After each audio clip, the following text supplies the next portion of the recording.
হাসরের দিনে আমির হামজার সঙ্গে উঠবে তার ভোটাররা। জামাতের বক্তা ভোটের জন্য পাগল হয়ে গেছে, পাগল হয়ে চোখ মুখ অন্ধকার হয়ে যায়, বলতেছে হাসরের দিনে আমির হামজার সঙ্গে উঠবে তার ভোটাররা। এখন ভোটার ভাইয়েরা, আমির হামজা যদি জাহান্নামে যায়, আপনারাও তো চেলচেলায় জাহান্নামে চলে যাবেন। আমরা আমির হামজার সঙ্গে তার হাসরের মাঠে ভোটাররা উঠবে এই অংশটা দেখি একটু। আমির হামজারে আপনারা ভোট দেবেন কিনা ওটা আপনাদের ব্যাপার। তবে যদি আমির হামজারে কেউ ভোট দেন, কিয়ামতের দিন আমির হামজা যদি রোজা হাসরের ময়দানে যখন উঠবে, ভোটাররাও তার পিছনেই থাকবে। চিন্তা করতে পারেন কতটুকু অন্ধ হয়ে গেছে ভোটের জন্য। একটা প্রশ্ন করি, যেই বাংলাদেশ জামাত চায়নি, সেই বাংলাদেশের নাগরিকদের কাছে এরা ভোট চাচ্ছে কোন মুখ দিয়ে?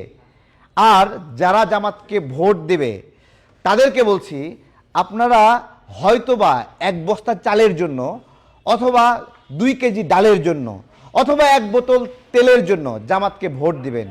কিন্তু একবার কি মাথায় রেখেছেন আপনাদের পূর্বপুরুষদের এই জামাত রাজাকার পাক বাহিনীকে সাথে করে নিয়ে কি পরিমাণ জুলুম করেছে, কত মানুষ হত্যা করেছে, কত নারীকে ধর্ষণ করেছে? যখন 1 প্লেট খাওয়ার বিনিময়ে জামাতকে ভোটটা দিবেন, তখন আমাদের মা বোনদের ধর্ষণ করা পাক বাহিনীর হাতে তুলে দেওয়ার ওই ঘটনাটি মনে করেন। ঠিক একইভাবে যারা ছাত্র সংসদ নির্বাচনে 1 প্লেট চাংখার পুলে বিরিয়ানি খাইয়া শিবিরকে ভোট দিয়েছেন, তারা একটু মেমোরিতে আনেন সেই 1971 সালের কথা, যখন এই ছাত্র সংসদ, এই ছাত্র সংঘ, জামাত শিবিরের এই রাজাকাররা আমাদের মা বোনদেরকে লাঞ্ছিত করেছিল। লক্ষ লক্ষ মা বোন ইজ্জত দিয়ে এই বাংলাদেশ পেয়েছি, তাদেরকে 1 প্লেট খাবারের বিনিময়ে ভোট দিয়েছেন। আজকে জামাতে ইসলামের আরেক নেতা বলছে দাড়িপাল্লায় ভোট না দিলে কুপায় লইবে। চলেন আমরা এই কুপাকুপির ভিডিওটা আমরা একটু দেখে নেই। জামাত ইসলাম একটা লোকের চরিত্র আর 1000 লোকের চরিত্র সমান। এই দেশে জামাত ইসলামের ভোট দিয়ে হালারা না দিব, হালাকে কুপাই নই। সে একবারে দেশে দেখো কি করে দিয়ে দেখো, দেখ করে এই একটা প্রতিষ্ঠান না, প্রতিষ্ঠান ভোটের মতো হয়ে দিবে দেশে 1800 টাকা জিজ্ঞাসা করে দেবে একটা দুর্নীতির আটা উঠে যাই। এটা কি জানো, আমরা তো খাই বিএনপির একটা এর মধ্যে গৌণ দিতে। দেখছেন, সে বলতেছে দাড়িপাল্লায় ভোট না দিলে কুপায় লায়াম।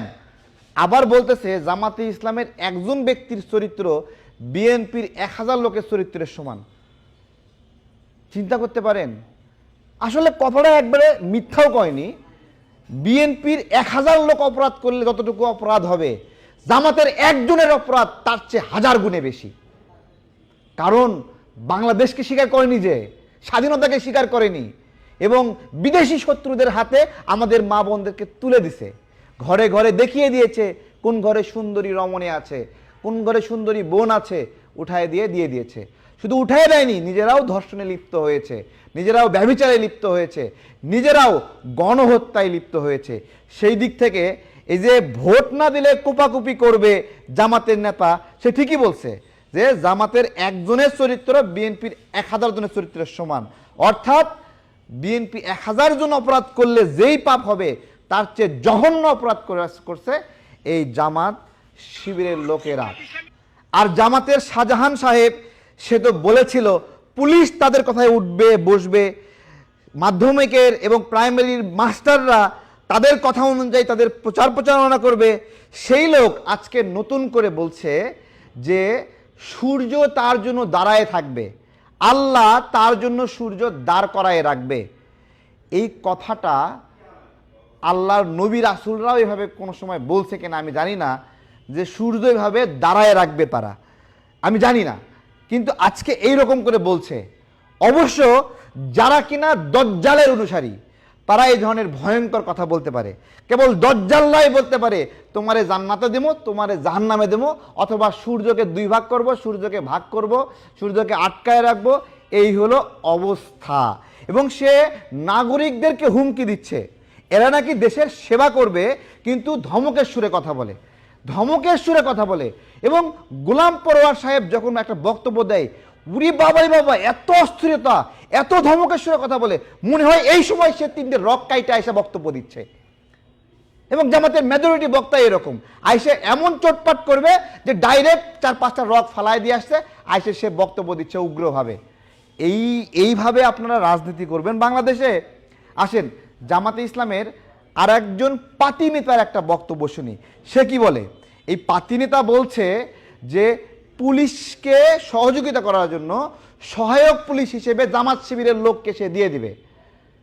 তার মানে তারা নতুন একটা ফ্যাসিবাদী নকশা করছে যে পুলিশ আবারও রাজনৈতিক দলের হাতিয়ার হয়ে কাজ করবে এবং পুলিশ প্রশাসন গোয়েন্দা সংস্থাকে সর্বাঙ্গীনভাবে নিয়ন্ত্রণ করার একটা খায়েশ জ্ঞাপন করছে। চলেন আমরা সেই ভিডিওটা একটু দেখে নিব যে এরা কিভাবে পুলিশ নিয়ন্ত্রণ করার খায়েশ করতেছে। তারপরও আমি আপনার ডিজিএফআই এখানে যিনি দায়িত্ব ছিল তাকে ফোন করে কথা বলেছি। এর আগে এসবি যিনি ছিল তাকেও আমি বলেছি। আমি বলতে দেখেন এগুলোর সাথে আপনারা সবাই সম্পৃক্ত। আপনি ইনফরমেশন দিলে না পুলিশ একসাথে যাবে। আপনি যদি লজিস্টিক সাপোর্ট চান আপনার পুলিশের সাথে অ্যাসিস্ট্যান্ট হিসেবে যদি মনে করেন যে সহায়ক পুলিশ লাগবে, আমি শিবিরের জামাতে লোক দেবো। যদি আপনার মনে করেন যে গোয়েন্দার লোক লাগবে, আপনি ইউনিয়ন চিন্তা করতে পারেন যে পুলিশের সাথে সহায়ক পুলিশ হিসেবে তারা জামাত শিবিরের লোক দেবে, গ্রাম পর্যায়ে ইউনিয়ন পর্যায়ে লোক সাপ্লাই দেবে। অর্থাৎ বাংলাদেশের মানুষকে স্থায়ীভাবে পরাধীন করার একটা ষড়যন্ত্র, নতুন ফ্যাসিবাদ হিসেবে আবির্ভাব হচ্ছে জামাত। এবং আমরা যে আগে বলতাম ইসরায়েলি পেগাসাস প্রযুক্তি তারা ব্যবহার করছে কিনা, তাই না? এটা নিয়ে একটা আতঙ্ক ছিল যে ইসরায়েলি পেগাসাস প্রযুক্তি দিয়ে নাগরিকদেরকে নজরদারি করা হয়। জামাতের নায়েবে আমির তাহের সাহেব হুমকি দিচ্ছে যে তাদের কাছে ফোন রেকর্ডিং আছে, কে কি বলেছে সেগুলো ফাঁস করে দিবে।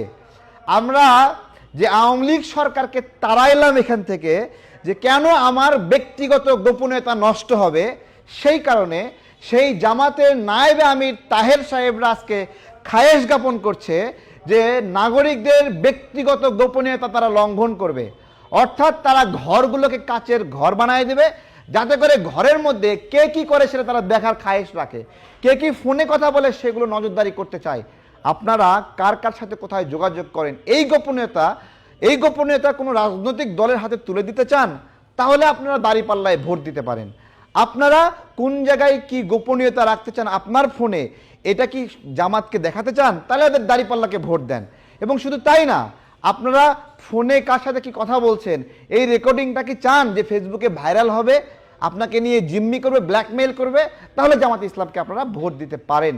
আজকে সবশেষে একটা কথাই বলি, আমরা পাকিস্তান থেকে আলাদা হয়েছি স্বাধীনতার স্বাদ পাওয়ার জন্য, সার্বভৌমত্বের স্বাদ পাওয়ার জন্য, এবং আমাদের উপর যে বৈষম্য করছিল, জুলুমমূলক আচরণ করছিল, সেখান থেকে মুক্তি পাওয়ার জন্য।